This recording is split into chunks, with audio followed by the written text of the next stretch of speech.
Was machst du?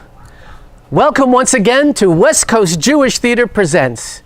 My name is Howard Teichman, and I'm your host, and also the artistic director and producing manager of the West Coast Jewish Theater. On behalf of Bill Froggatt and the board of directors of the West Coast Jewish Theater, we present with pride Anat Gov's Oh My God. In 2015, our production of Oh My God was received by critics and audiences alike with rave reviews. We were also extremely fortunate to acquire the services of that wonderful international star, Mike Burstyn. Now, Oh My God is the story of how God comes to Tel Aviv looking for a therapist because he has incredible guilt feelings about what happened to Job, while at the same time he bestows on this new therapist the greatest gift of all, love.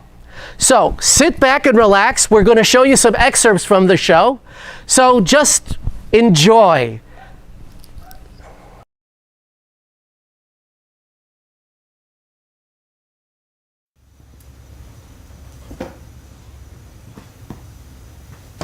All right, yes.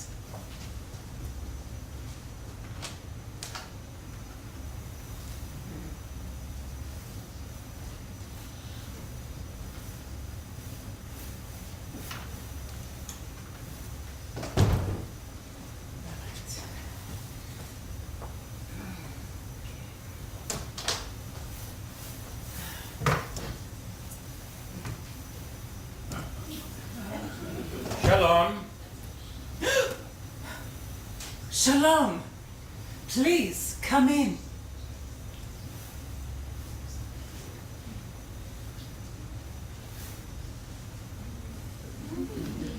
May I take your coat?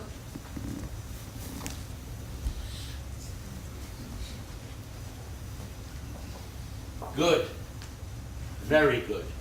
My son painted it. He's talented. He's autistic. Yes, I know. You know? Qualitative PDD impairment, pervasive developmental disorder in verbal communication with islands of ability. How? What? Have you investigated me or something? I had a feeling you're from the security services. Oh, I'm not from the security services. Or the Mossad? Which Mossad? The Mossad. No. The Air Force? Getting warmer.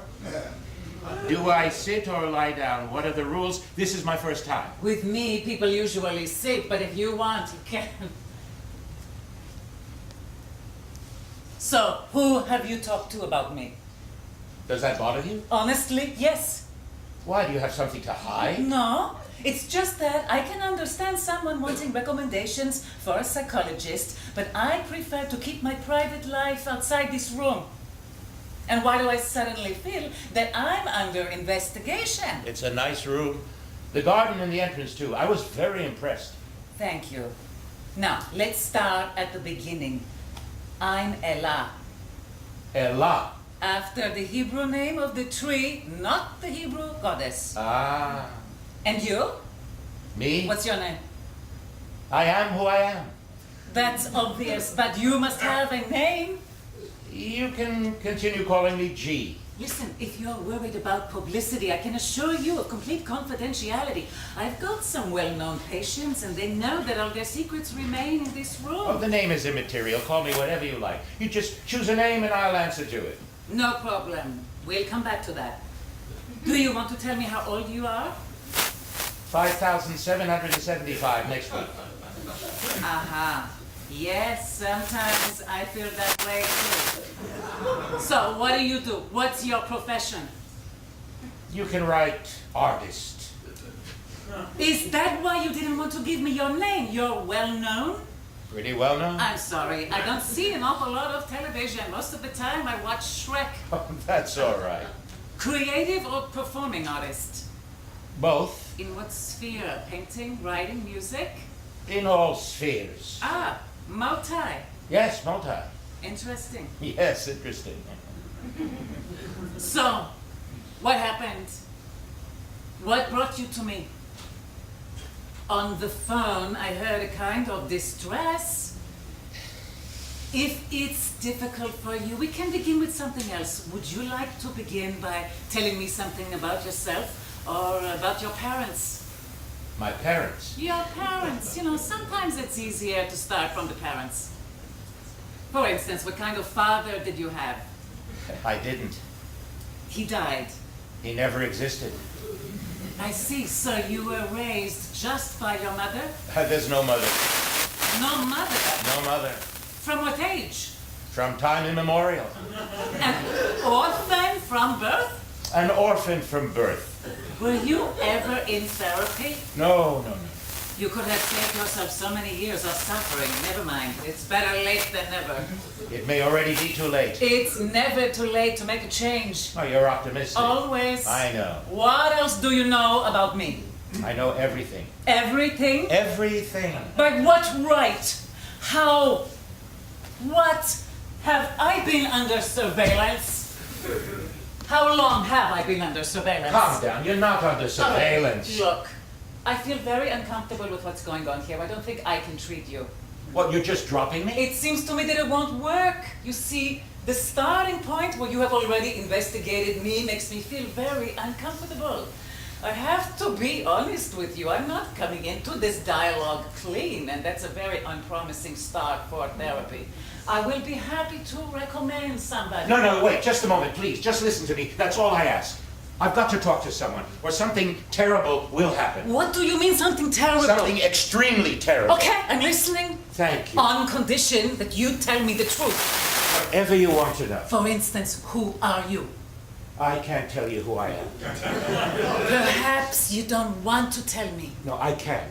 Why not? Because you won't believe me. Try me.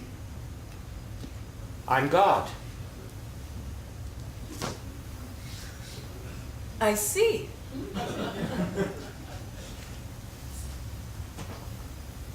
How long have you felt like this? Like what? Like God. I don't feel like God. Thank the Lord. For a moment I thought you I said... am God.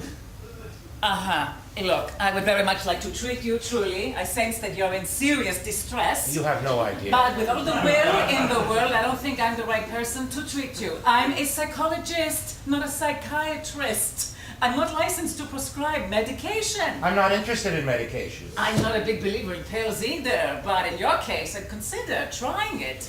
I'll get you the name of a good psychiatrist. No psychiatrist. You don't have to be scared of a psychiatrist. He won't bite. He'll help you. It doesn't mean that you're mad or anything. If that's what's bothering you, you really aren't alone. There are lots of cases like this. You wouldn't believe how many. You've got a problem. It's very common today. It's called... No, it's either you or nobody. No, listen. With all due respect to your research, you've made a basic mistake. I specialize mainly in treating children with learning disabilities. I've got no experience in treating what you're suffering from. I'm liable to harm you. This is Dr. Yoval's number. I'll call him now. No, put the phone down. Put the phone down! Please don't make me do things I don't want to. Okay, calm down. First, calm down. I'm putting the phone down. See? Miriam! Let there be silence!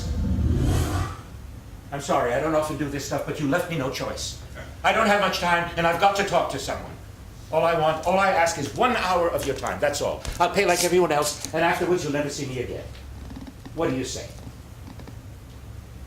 I'll free you if you promise not to shout.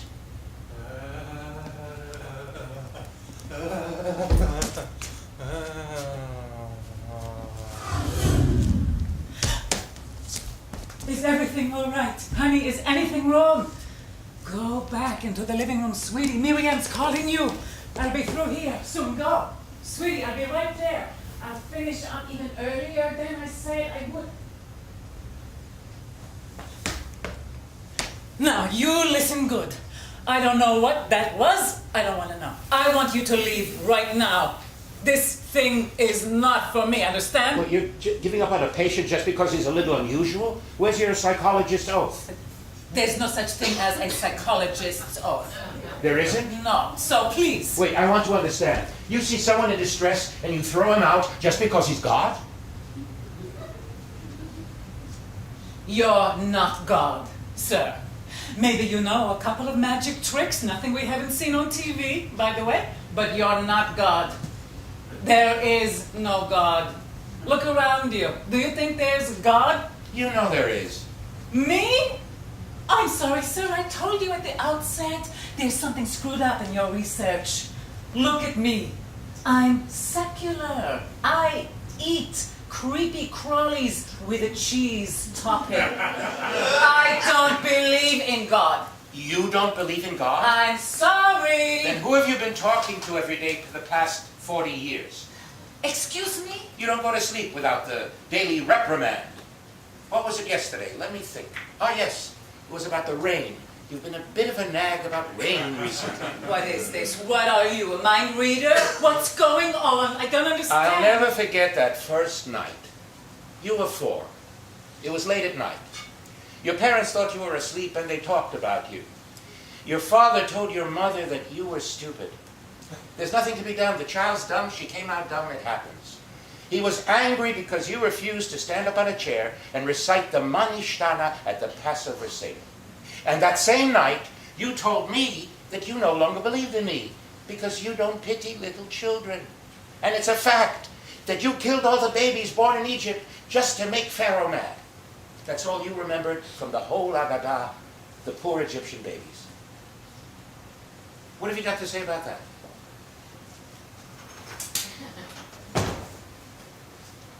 I'm sorry, I don't remember what happened when I was 4.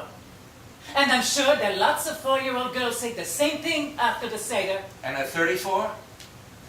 I'm sure you remember your 34th birthday. Should I refresh your memory? No! Then you know what I'm talking about. Stop it! Stop it! What is this? What's the matter? You're as white as a sheet. Sit down.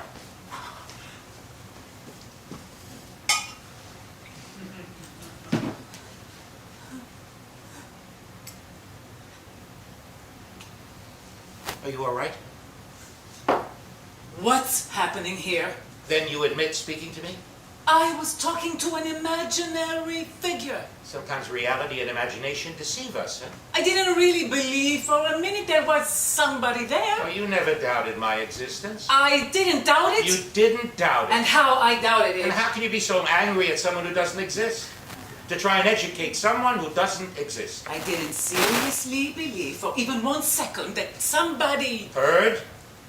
Oh, I heard. Every word, every doubt, every rebuke, every question. You didn't stop reproaching me, but you made me laugh too. And there was only one thing you didn't do. You never asked me for anything. You see, that's because I didn't really believe there was somebody there. Because you didn't trust me to deliver the goods. What was it you always said when you were really upset with me? There are only 2 possibilities. Either there is no God, or if there is, I wouldn't want to meet him in a dark alley. I didn't say dark alley. I said I wouldn't want to know him. You said dark alley.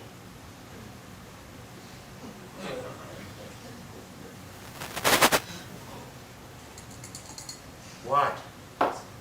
This is crazy. What is? What's happening here? Am I hallucinating or what? I'm clinically dead and this is my hallucination. Because I can't afford to die right now. You're not dead and you're not hallucinating. Then what is this? Am I being filmed? What? Ella! What? Look at me. I can't. It's me. No. Yes. Oh my God. Here I am. What?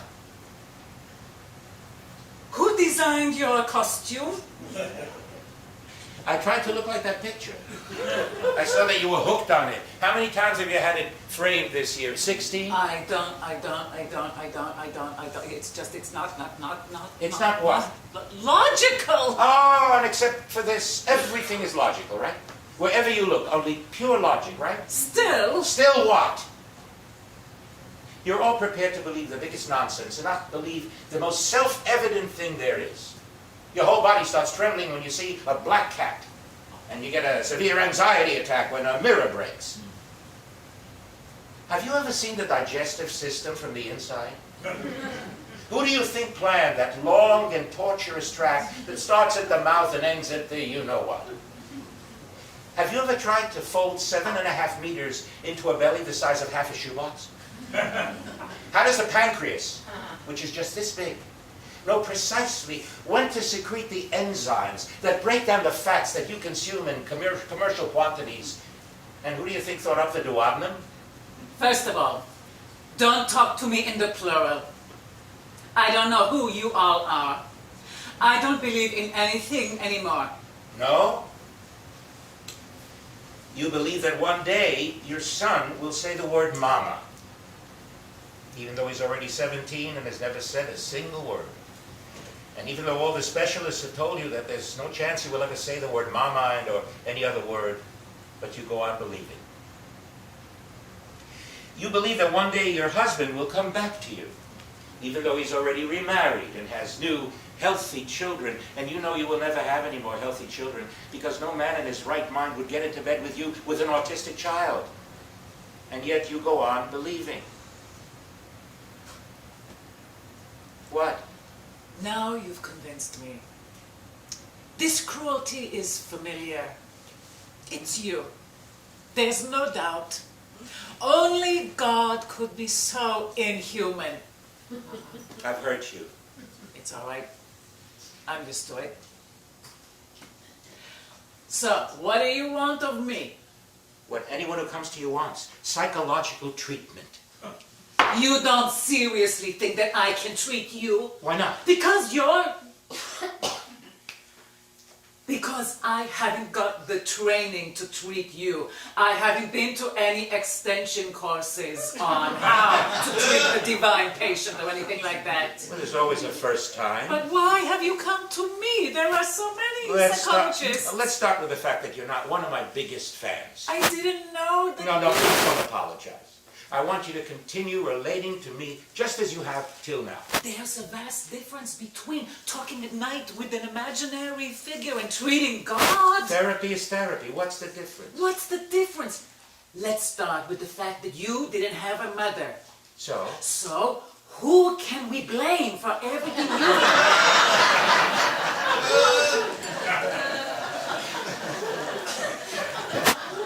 What's the problem? Do I frighten you? No.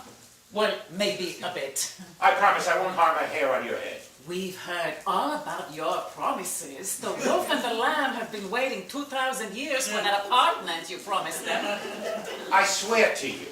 On who? On who will you swear to me? All right. What? I tried. At least nobody can say I didn't try. Where are you going? No, I won't trouble you any further. Stop! Wait a minute! No, there's no point. It won't work. You were right. Coming here was a mistake. No, you didn't make a mistake. If you came, evidently you felt a need. It was a moment of weakness, and it's past. Don't go! Please! All right. That was a cheap shot. But it worked. All right.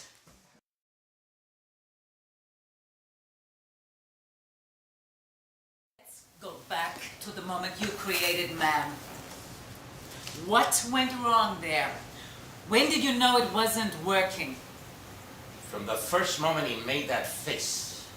Made that face? I show him the world, the trees, the animals, the birds, the flowers, the waterfalls. It's all yours, from me. And he, down at the mouth. Why? Why? Until I realized. Realized what? Cherche la femme. So you weren't planning to create woman? I was satisfied with him. But you felt that he wasn't satisfied with you. So I created woman for him, so he'd be satisfied. Very generous of you. I fixed her for him just as he wanted. Just as he wanted? He wouldn't stop pestering me about the breasts. So you arranged? A pair of breasts like two young roes that are twins. I see. Oh, he was very pleased. All of a sudden he went all poetic on me. How fair is thy love, my sister. How much better is thy love than wine. Thy lips drop like the honeycomb. Honey and milk are under thy tongue. Yeah, right. And how did you feel about this? About what? About him seeing her and starting to sing. I just didn't understand. What didn't you understand? What she had that I didn't. You felt jealousy, perhaps? From the moment she came on the scene, he was suddenly terribly busy. And with what? Playing all kinds of idiotic games with her. Find me if you can. Peekaboo. So you sent the serpent to tempt her? I didn't send it. It slithered on its own. You just let things flow. It took it exactly 1 minute to tempt her to eat the apple.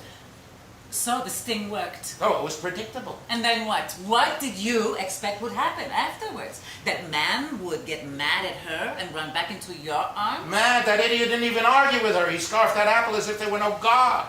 And in your experience, he preferred listening to her rather than you. He didn't remember me at all, like I didn't exist. Air.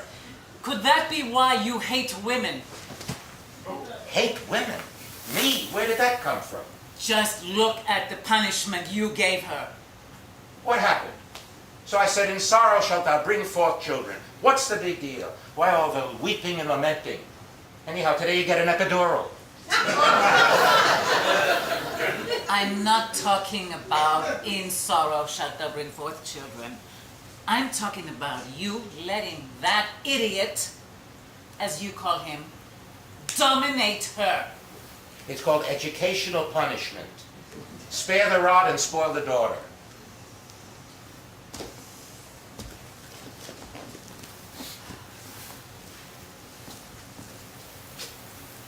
Have you? No. Do you remember the moment they covered themselves with fig leaves? As if it were only yesterday. What did you feel when you suddenly saw them clothed? Shock. What else? At first I thought I wasn't seeing properly, but then I saw... What did you see? I saw that it wasn't good. Were you angry? Angry. I was fuming, enraged. I called out, "Where art thou?"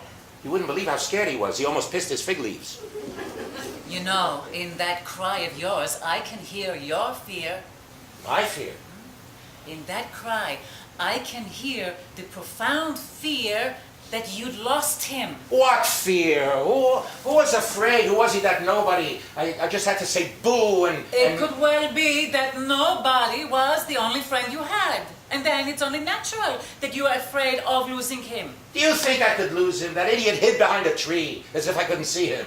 Hello, should I remind you who I am? It's my feeling, but perhaps I'm wrong. Yeah, I know what you're going to say. I can tell you right now, you're wrong. But I'm going to say it anyway. It's my feeling that your greatest fear is of being abandoned. All right, this is getting to be a little ridiculous. Maybe you really don't possess the tools necessary to deal with someone who doesn't have human inferiority complexes. It's like letting a veterinarian do bypass surgery. Let's take the 10 Commandments, okay? The 10 Commandments, right? What's the first? What's the most important commandment of the 10? Thou shalt not kill? Of course not. Thou shalt not steal? God forbid. The first commandment is, thou shalt have no other gods before me. So, if that's not fear of abandonment, I'm not a psychologist. Fear of abandonment. Can't you come up with something more original? I can hear very great fear in that commandment. Oh, yeah. And what else can you hear? You know, you said it earlier, that you're only remembered when things are bad, right? True. So it could well be that you're so afraid of being abandoned that you make sure things are bad all the time. Only so people will need you. And for that you get 400 shekels? I can see you're very troubled by the 400 shekels. No discount for celebrities? Can I advertise that you came to see me? Sure, but you'll be institutionalized pretty quickly. Then no discount. Ah, you see, that's your weakness, isn't it? Avarice. What is it about money that drives you all crazy? All day, the dollar's up, the dollar's down. Who is this dollar? What has it got that you're all so besotted with it? What has it done for mankind? Why do I have the constant feeling that you're hiding something? Me? What are you hiding from me? Hiding? Is there something you're not telling me? Why do you ask? Because every time we come close to touching upon something real, you shy away. It's as if you're afraid I'll discover something. What are you trying so hard to hide? I'm not hiding anything. Could it be that you've done something I that... haven't done anything. Drop it.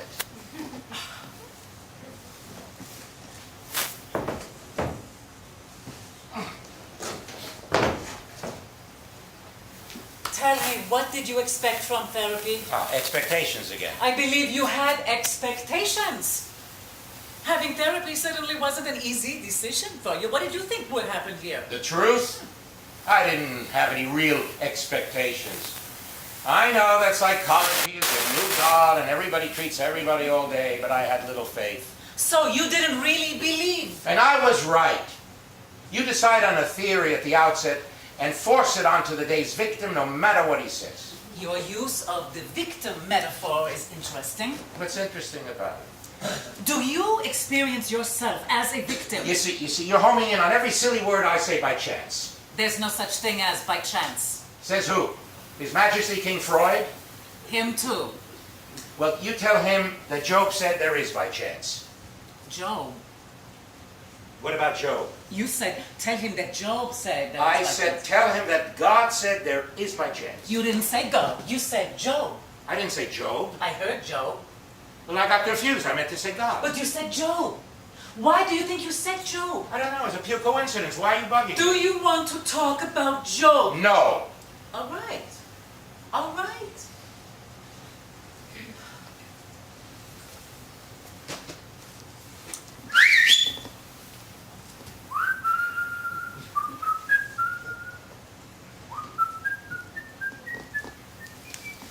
Have you ever thought about what your friend felt?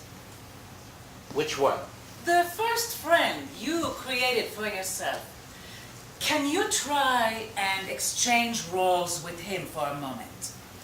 What for? What is this, theater? Just try it, see what comes out. Can you put yourself in your new friend's shoes 5 minutes after he was born? I don't understand why I have to go back to the past all the time. Time is short. My past is long. Imagine for a moment that you're Adam. It's about a half a chapter from the time of your birth, and hey, everything's great.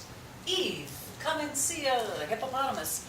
And then, half a chapter later, you're kicked out of the Garden of Eden, humiliated, and cursed for all of eternity.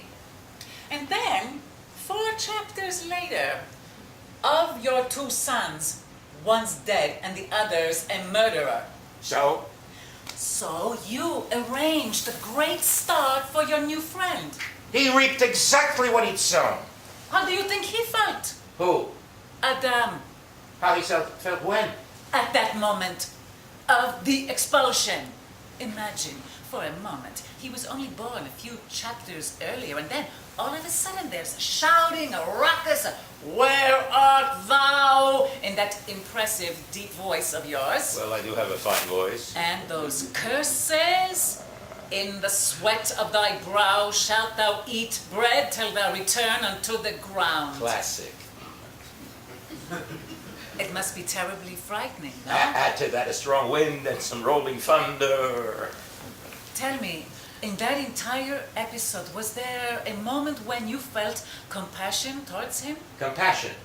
Yes, compassion. The emotion one feels when one sees somebody else suffer. Don't tell me what compassion is, okay? I am God who art full of compassion, remember? God full of self-pity. What? That's all I've heard so far, is pity for yourself. Is that a question or a statement?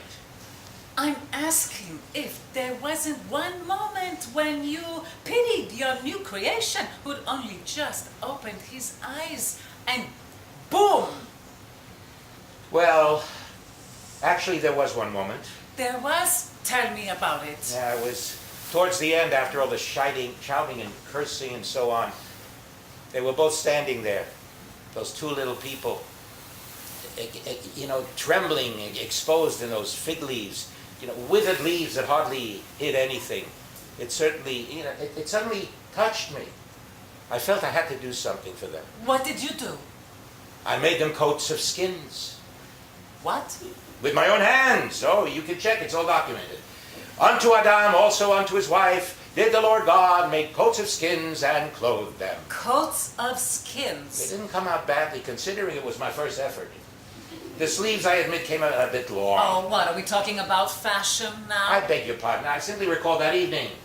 You know, sewing leather isn't easy, you know. It's hard material. You have to know how to work with it. So that's what you remember of that evening, that you made them coats of skins. Yes. And in your experience, that was sufficient compensation for the punishment you'd given them? Coats of skins? What are you trying to say? How did you sleep that night? Like a baby. Uh-huh. And when Cain murdered Abel, did you sleep like a baby too? Why shouldn't I? You didn't feel a slight tremor in your wing? Me? Why? Because maybe you felt that it was you who stirred up trouble between them a little. I didn't. Abel's lamb was tastier. They both brought you offerings, each according to his occupation, and you preferred one to the other. What did Cain bring? Vegetables? What am I, a goat? Have you ever thought about this need of yours to constantly stir up conflict between brothers? Is it because you're an only child yourself that you're envious of this kind of relationship? Why have you decided that I stir up conflict between brothers? Why? See Jacob and Esau, Joseph and his brothers, not to mention Isaac and Ishmael. To this day, we are eating what you cooked up between them. And it all started with you permitting Cain to kill Abel. Nonsense, I warned Cain. You warned him? Do you remember what you said to him? I can't remember word for word what I said 5,000 years ago. I remember. Because once I was late for a gym lesson and I had to learn that whole chapter by heart. I cursed you all night. Not that I remember. Listen to what you said to Cain. What do they say? Unabridged. If thou doest well, shalt thou not be accepted? And if thou doest not well, sin lieth at the door, and unto thee shall be his desire, and thou shalt rule over him. Yeah, so? So, what's all that crap? Hey, watch your mouth. For 3,000 years, the greatest commentators have been sweating gallons and putting themselves through hoops to interpret that incomprehensible verse. And you expect Cain, the first baby on earth, to understand it? What's not clear about it? It's so clear that he got up a second later and murdered Abel. What was I supposed to say to him, that killing Abel was uncool? You could have said, raise not your hand against Abel. Is that not literary enough for you? What is all of this, if thou doest well, if thou doest not well? You know, it's a pity it wasn't you who wrote the Bible. It's a great pity. What kind of psychologist are you? What kind of God are you? From the moment I got here, you've been giving me a hard time. You do everything the wrong way around. Aren't you supposed to give me positive reinforcement? Accept me the way I am, whatever I've done? Aren't you supposed to tell me how good and right and admirable I am and justify every terrible thing I did in my unfortunate childhood? You can justify and accept every terrible thing that every snotty patient has done, and with me there's nothing good. Not even one thing. You're a great artist. Oh, thank you very much, really. What, you really think so? Could it be that the greater an artist a person is, the less of a man he is? Take Picasso, for instance. Do you know how many women committed suicide because of him? And Dostoevsky. He wrote Crime and Punishment just to pay off gambling debts. Not to mention Woody Allen, who knew his wife's daughter. Is that what you think of me? Do you want to know what I really think? No. What? I think you need help. I think you've got a problem, a serious problem, not something for one session or even two. Oh, so that's your diagnosis, Madam Psychologist, that I've got a problem? You've got a problem of violence. You've gotten used to solving everything with a strong hand and an outstretched arm. You don't want people to love you. You want them to fear you. Your blazing wrath, your raging anger. It's like It's like what? an abusive man. An abusive man? You're always threatening. You're cross, you're angry, you have outbursts of rage, and then you punish terribly. And then, right afterwards, you're terribly remorseful. That is precisely the pattern of an abusive man. You're a danger to the public, sir. That's the stupidest thing I've ever heard in my life. And my life has been very, very long. And it's the same with everyone you love, especially the ones you love most. You love the Jews most of all, right? The chosen people? Well, hooray for us. How romantic for us. Let's see what we got out of that enthralling love. 400 years of slavery, 40 years in the wilderness without a proper bathroom, a tiny period of happiness until you lost your temper again and sent us into 2,000 years of exile to some awfully nice places where we were treated to pogroms, inquisitions, and Treblinkas. That's love. Not any ordinary love. That's a covenant. Right? A covenant. We cut off bits of our sons' dicks for you. And what do we get in return? The whole schmuck. You watch your language. I beg your pardon. You don't understand anything. No. I don't buy all that crap about God works in mysterious ways, His wonders to perform, and that we can't understand you. You really can't understand. Do you understand it? Yes. Then explain it to me. You wouldn't understand. Try me. I'm telling you, you wouldn't understand. And I'm telling you, there's nothing to understand because you didn't have a plan. You embarked on this whole colossal venture without a plan. Of course I had a plan. What plan? You're always being surprised. That's a plan? You improvise from one moment to the next. First you act and only afterwards you don't even think. Watch your mouth. Put off thy shoes from off thy feet, for the place whereon thou standest is holy ground. My God, when are you going to grow up? Don't you speak to me like that, you hear? What will you do to me? Turn me into a pillar of salt? Bring down your fire and brimstone on me? What else have you got in your repertoire this evening? I'm warning you, don't you try me. I am not afraid. Do you understand? I am not afraid. You can kill me right now for all I care. I could care less about this life. Do you understand? Go ahead. Destroy.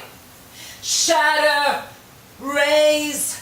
Destroy this trash can that you created. I am not afraid.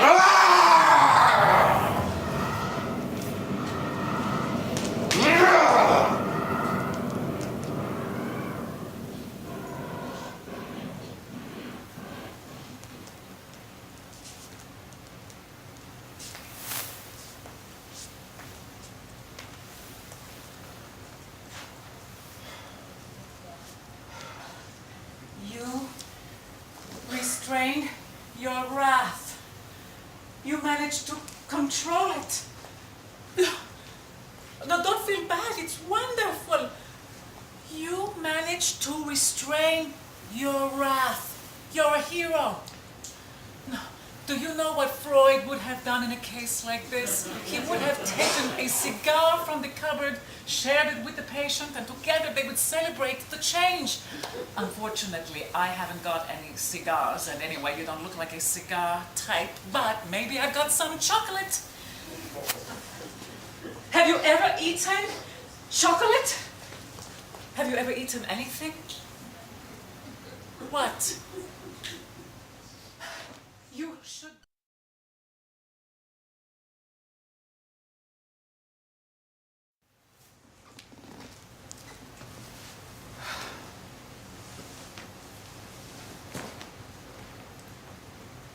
Do you want to tell me how this sickness began?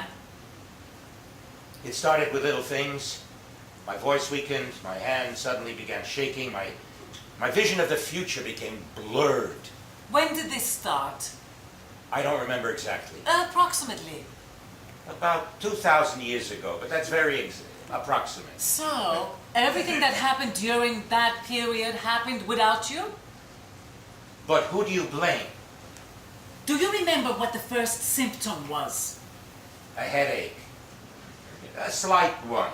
Was there any dramatic event that preceded this slight headache?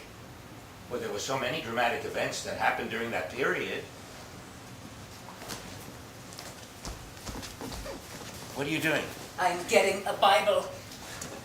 What for? I want to see when you disappeared. If I remember from my expanded matriculation in Bible studies, the last time anybody heard you speak was... What difference does it Don't you remember the last man you spoke with? make? Not really. It was a long time ago. It doesn't mean anything. Job. What's with Job all the The time? last person you spoke with was Job. So what? A pure coincidence. My feeling is this wasn't a coincidence at all. I don't understand where you're going with I this. think it's worth checking to see if there's a connection between Job and your sudden disappearance. Since Job, nobody's either heard from you or seen you. Disappearance? You disappeared completely. I didn't. Maybe I shut myself off a bit. Shut but- yourself off a bit. My dear sir, you vanished as if the heavens swallowed you up. Especially considering the fact that in the 2,000 years preceding Job, you hardly shut your mouth. All right, maybe I exaggerated a bit. Perhaps I displayed over-anxiousness. For 2,000 years, you didn't stop interfering in everything. From running wars to who'd marry who and why, who'd get pregnant, when she'd get pregnant. You opened wombs and closed wombs. My gynecologist doesn't work that hard. And since Job, suddenly a deathly silence. Not a peep. A still, small voice. So, I think we should find out what happened with Job that silenced you. Oh, God. I understand that it's hard for you to talk about Job, but maybe it will help if you let it out once and for all. Things held in closed places for a long time tend to rot. And if there's a wound there... There's no wound. Tell me about Job. There's nothing to tell. It's all written down. Job was a perfect and upright man. Yes. Decent. Very. He eschewed evil. Yes, Clean so- of sin. Clean. Gives to the poor, brings cheer to the orphans, helps the disabled, is decent toward his Yes, servants. yes. Everything you dreamed of when you created man. A perfect model. I suppose. And in addition to all that, he loved you, heart and soul. So, in fact, standing before you is the perfect man. The fulfillment of all your dreams. Who has a happy love relationship with you. And what do? What do you do? Put him to a test? That's your interpretation. Let's concentrate on the facts for a moment. The facts are that you burned his flock, took all of his property, killed his wife and 10 children, and as a small bonus, you arranged for him to have a skin disease that itched so badly, it finally drove him out of his mind. The way you describe it, it doesn't really sound all that good. Is there any way of describing it so it'll sound good? Is there any way? It was Satan! He drove me crazy! He kept whispering in my ear that Job didn't really love me, that he was faking faith. It's all a show, he told me. He flatters you so you can go on pampering him with happiness and riches. Doth Job fear God for naught? He hammered at me till I started to believe him. So you sent him to destroy Job. I didn't send him, he flew by himself. Again, you let things flow. I didn't do anything, it was him. How convenient it is to put the responsibility on others. The serpent, Satan. Who is this Satan?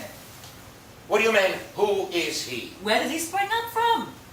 All of a sudden, in the entire Bible, there's no Satan. And then, all of a sudden, in the book of Job, hi there, Satan. Who is it? What is it? Where did he pop up from? I don't know. What difference does it make? What does he look like? Who remembers? Tall, short, fat, thin. I don't concentrate on external features. So you must remember something. Don't you remember one thing? His voice. His voice. Try and recall his voice for a moment. What do you feel? A shudder. Try and concentrate. Where did that voice come from? What do you mean, where did it come from? Could it be that the voice that whispered in your ear didn't come from the outside, but from inside? What inside? Yours. Mine. What you're saying is that Satan... There's a little Satan inside everybody. The question is, what awakens him? The question is, what was there in Job that awakened your Satan? I'd like to talk about this need of yours to put those that love you to the cruelest tests. Why is it so hard for you to believe that somebody is capable of loving you? Don't you think there's something to love? How did you feel when Job continued to believe in you even after the death of his whole family? What did you feel when Job stood at their graveside and uttered the immortal words, "The Lord gave, and the Lord hath taken away. Blessed be the name of the Lord"?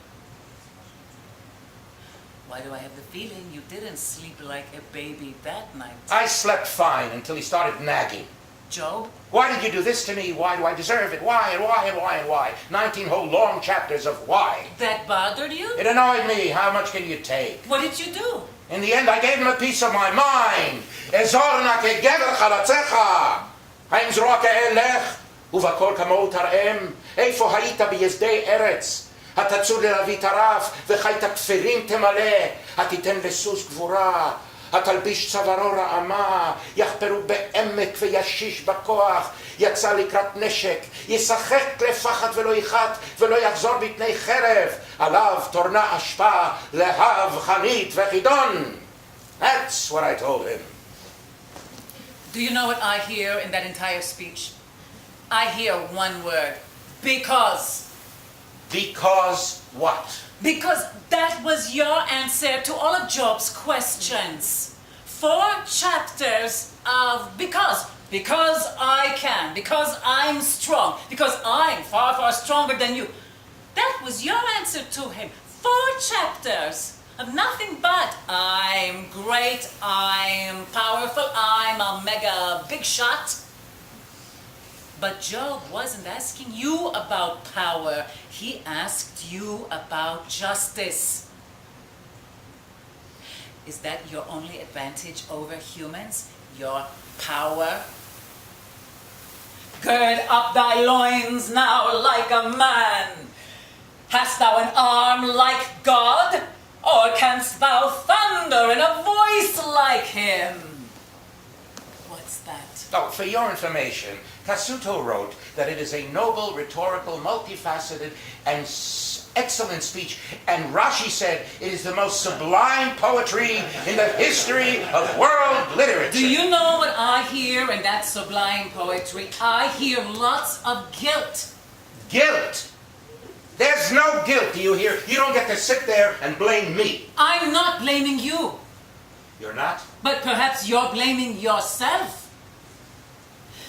Doesn't it bother you that of all of your amazing speeches throughout the Bible, speeches filled with compassion for the poor, the weak, the orphan, and the stranger, that your final speech in the Bible is a speech of a mafioso? Oh, wonderful. A Jewish mother, a dog, Satan, and now a mafioso. It doesn't bother you? Doesn't bother me? Doesn't bother me? What wouldn't I give to expunge those 4 damn chapters, that entire terrible book? Doesn't bother me? I broke Job's heart. Could it be that it wasn't Job's heart you broke, but your own? Job forgave you in the end. Why can't you forgive yourself? Job didn't forgive me. If you read his last sentences carefully, you won't find one word of forgiveness. I have heard thee by the hearing of the ear, but now mine eye seeth thee. Wherefore I abhor myself, and repent in dust and ashes. Meaning? Meaning, now that I have heard you and discovered who you are, I prefer to die.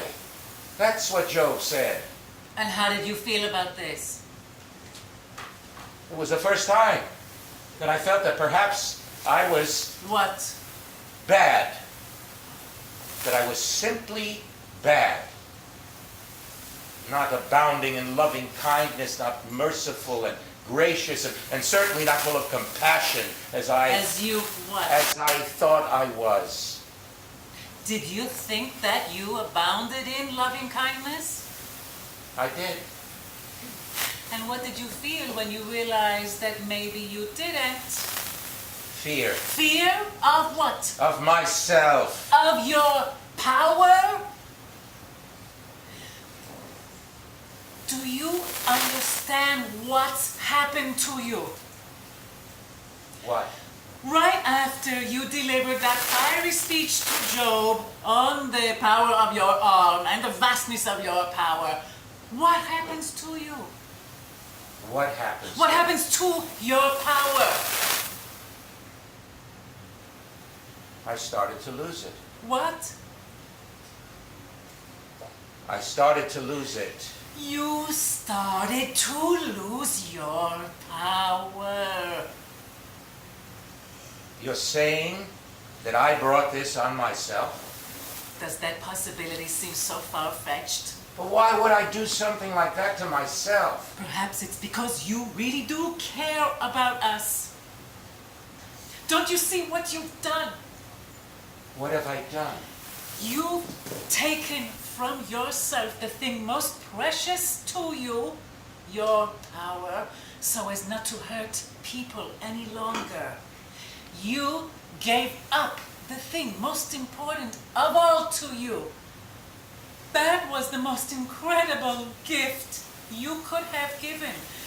Just look at how far you've come from those pitiful coats of skins you made for the first man as a gesture of caring, to giving up the thing most precious to you. Evidently, you love us more than you thought. I've got news for you, my dear sir. You're not sick.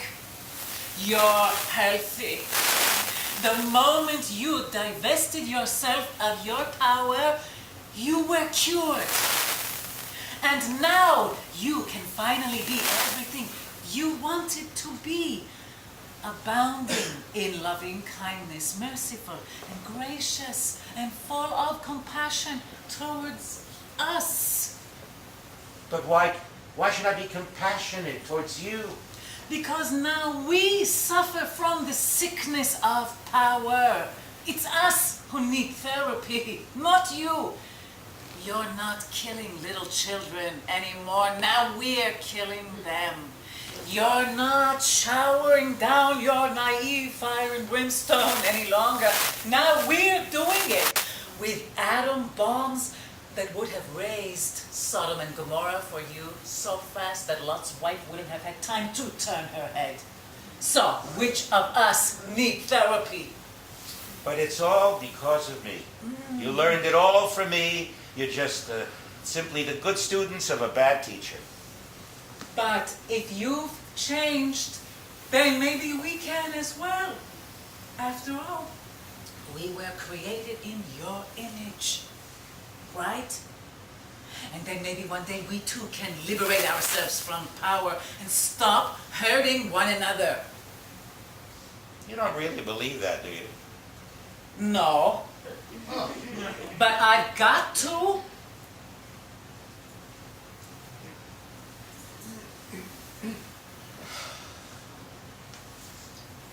Earlier, you mentioned my 34th birthday. Are you sure you want to talk about that? I'm sure. You planned to kill your son and then yourself. But I didn't do it. You almost did. You closed all the windows and turned on the gas. And then I talked to you. You did. I said terrible things to you. There's no call to exaggerate. No call to exaggerate. I called you Hitler. They said you were a psychopath, a sadist. What else? A vampire. A monster. Thank you. Mentally ill, a terrorist, and last but not least, a cannibal. I didn't say cannibal. Did I? Twice. I'm sorry.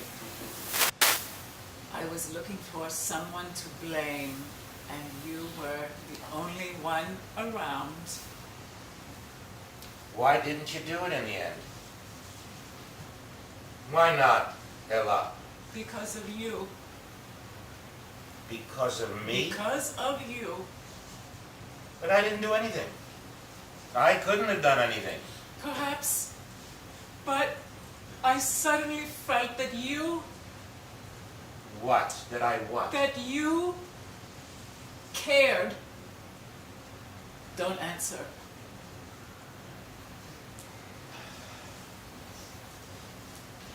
Whether it's true or not, it doesn't matter at all. Whether you really were there or not, in my feeling, at that moment, you were there. And from that moment, I related to that child as a gift. And although he doesn't talk, and I'll never hear him say mama or any other word, he gives me things I don't think I would have been given by a normal child. Do you understand? And when he plays for me or hugs me, it's worth more than 1,000 words. Do you see? And even if it's all only in my mind, it wouldn't have happened without you. Without your inspiration.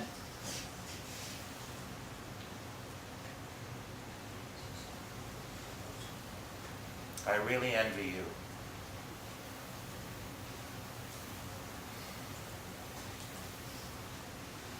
Do you know, it suddenly occurred to me that you've never, in all the thousands of years of your existence, you've never been hugged. What? Hugged. I'm not built for stuff like that. Stand up a moment. Why? Stand up. What for? Stand up. Don't be scared. I don't understand. Get up already. What are you doing? Don't be afraid. I'm just going to hug you. Will you let me hug you? I don't know. May I? Just a hug? I don't care. You don't have to do anything. Just don't move. Just stand there. Wait a minute, is this legal? Just calm down. What should I do? Close your eyes.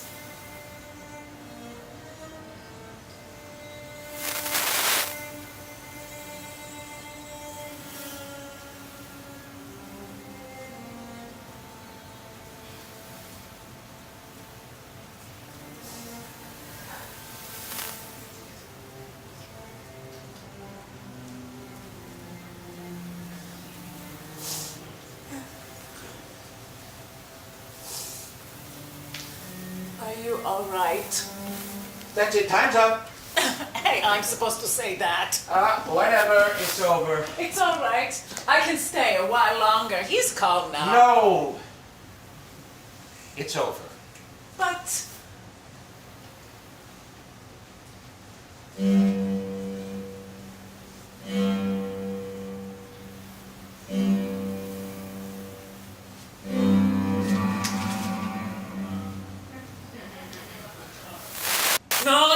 thank you. Sometimes an apple is only an apple.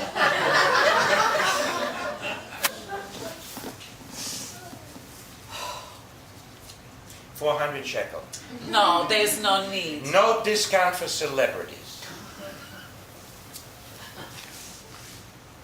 Don't change. Don't disappear. Goodbye, Ella, named after the tree. It was a pleasure to meet you.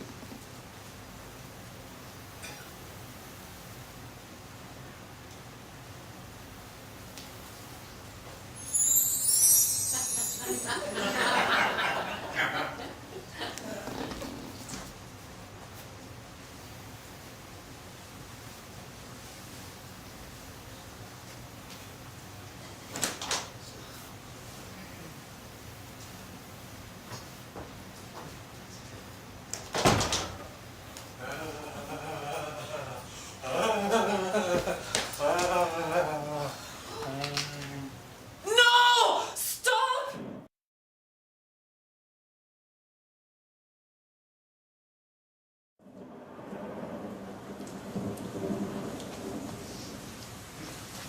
What's going on?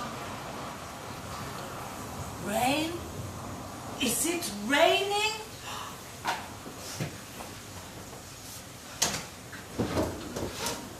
Rain! Rain at last! Rain, Leori! Water! Water from heaven! Feel it, Leori! Feel how the rain hugs you! How much love there is in this water! It's magic! Magic! Ma, What? What did you say? ma, Ma! ma, You said Ma! mama, mama, mama, mama, mama.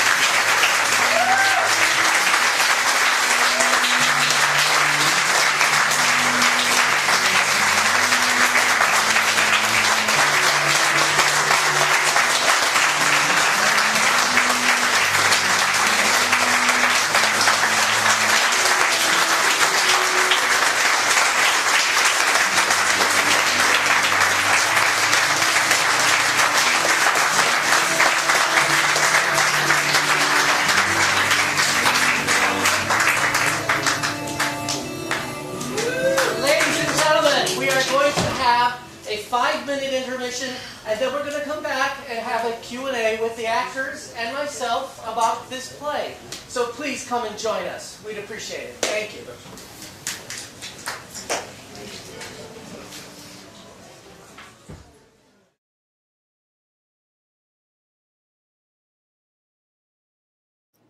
Hello, my name is Howard Teichman, and I am the artistic director of the West Coast Jewish Theater. And sitting next to me is the world-renowned American-Israeli actor, Mike Burston. No, sitting next to you is the world-renowned actress. Maria Spansoff. Yes. Absolutely. I'm adjacent to No, you. I'm perpendicular. You remember Jason? I'm perpendicular to her. Perpendicular. Yes, but I'm you're linear. adjacent. There's a radius. You're linear. But thank you for that Anyways, lovely- we're here to talk a little bit about our first show of the season. It's Anat Gov's Oh My God. And this is a play that was voted the best play in Israel in 2012. And what I'd like to ask you guys is, what do you think Anat is trying to say in this play? So that our audience can come and see it. Well, having been raised in Israel, born in the States and raised in Israel, and known the culture and the theater in Israel for so many years, she was a magnificent playwright. Just Absolutely. Wonderful. Isn't her words golden? She Absolutely. is a marvelous playwright, and this play is just a marvelous play because it's dealing with something that I think every one of us at some point or another deals with, and that's the subject of faith and God and belief and equal rights and questions. Questioning your faith, questioning why are we here, but it is a comedy. That's what's so wonderful. Right. It's a comedy. And that's right, it's a comedy. It's a comedy Right. with very moving and deep experiences. There are poignant moments in Wonderful, it. Wonderful poignant moments in Right. it. And you know what I found fascinating about the play as well is that this whole notion of God having a midlife crisis, and Careful, don't give it away. Oh, I meant G. G. We don't know. No, we don't know who he is. It's called the play is called Oh My God. Oh my God! But it doesn't. And it's mean about this lady. It's about her. She's a psychologist, and she's a child psychologist who has a son who's autistic. And what I found fascinating about the play is that here we have a man coming in who claims to be God, right. but he is having a midlife crisis. He too has lost his faith in man. He's lost his faith in the environment. I think she's talking about so many different concepts and ideas that I think hits home to all of us. I think we can all relate to that. And you know, it's interesting because Maria, I'm an Israeli basically. Right. But Maria... Aren't we all? Well, we're all Jewish. We're all yes. Jewish, right? But not all, yes. But Maria is doing such a, I really admire, we're just in rehearsals now, but I admire how you're getting into the skin of this Israeli psychologist. Well, I've never lived in Israel, and I don't know this playwright, but part of this experience is the privilege of getting to know about her. Unfortunately, she passed away and at a young age. I know. Reading the play, which is fantastic, reading about her, reading interviews of her, I have a feeling I would love this lady. I just really relate to her perspective, her spirit, so I view it, just working on the character, yes, it's set in Israel, but I relate to it as a secular individual who is in a professional context, has life challenges, as do we all, is not a person overtly of faith, maybe spiritually what that means to be, I'm just sort of spiritual, I don't know what that means in terms of faith, and this exploration of what's vague spirituality and what is actual faith, and this person has to go through this experience of exploring faith. And it becomes a catharsis. And it's fascinating. I think it becomes a catharsis between the two characters. And what I love about it is, towards the end, it's a great dialogue about faith and belief. Yeah, right, but in the end, we're left, Anat Gov leaves us with a very important thing, and that's hope. At the end of this play, no matter what side you're on, and there'll be a lot of, I'm sure there'll be a lot of questions and answers after the show. No matter what side you're on, you're left with hope. And that's, I think, what she was trying to say here. Absolutely. And you know what? We're hoping that you'll come and see the show. What a lead-in to make you. Listen, I like that. I go with the punches. We're a partner. And I feel a lot of responsibility to this woman and the piece that she's written. I mean, I that's how part of this experience is. I really feel responsible. Well, we do. We want to honor Yes. honor her writing, and we want to honor her prestige, and we want you to come and see this show. It's Anat Gov's Oh My God. It's playing at the Pico Playhouse. The Pico what? The Pico Playhouse. Say that again. The Pico Playhouse. Pico Playhouse. Let's all say it. The Pico Playhouse. One. We're hoping that you will come and join us for Anat Gov's Oh My God playing at the Pico Playhouse. It's going to be opening April 18th through June 7th, and you can get your tickets at 323-821-2449 or online at WCJT.org. We're hoping that you'll come and join us at the Pico Playhouse, where we're going to be presenting Anat Gov's Oh My God, starting April 18th through June 7th. I want to thank Mike and Maria here. Those tickets are going to be available online at WCJT.org, or you can call us at 323-821-2449. From the three of us, I want to say thank you And Shalom. Well, I hope you enjoyed the show. All the artists involved created a timeless and entertaining production. It truly was a labor of love. Now, as a reminder, West Coast Jewish Theater is a 501c3 nonprofit theater, so we rely on your donations in order to keep our theater alive. So there are 3 ways that you can donate. One is to go to WCJT.org, press the donation button, and that's one way. 2, you can call by phone, 323-821-2449. Or 3, you can mail your donation to our address, West Coast Jewish Theater, P.O. Box 7097, Beverly Hills, California 90212. Now, stay safe, stay healthy, and we'll see you next time.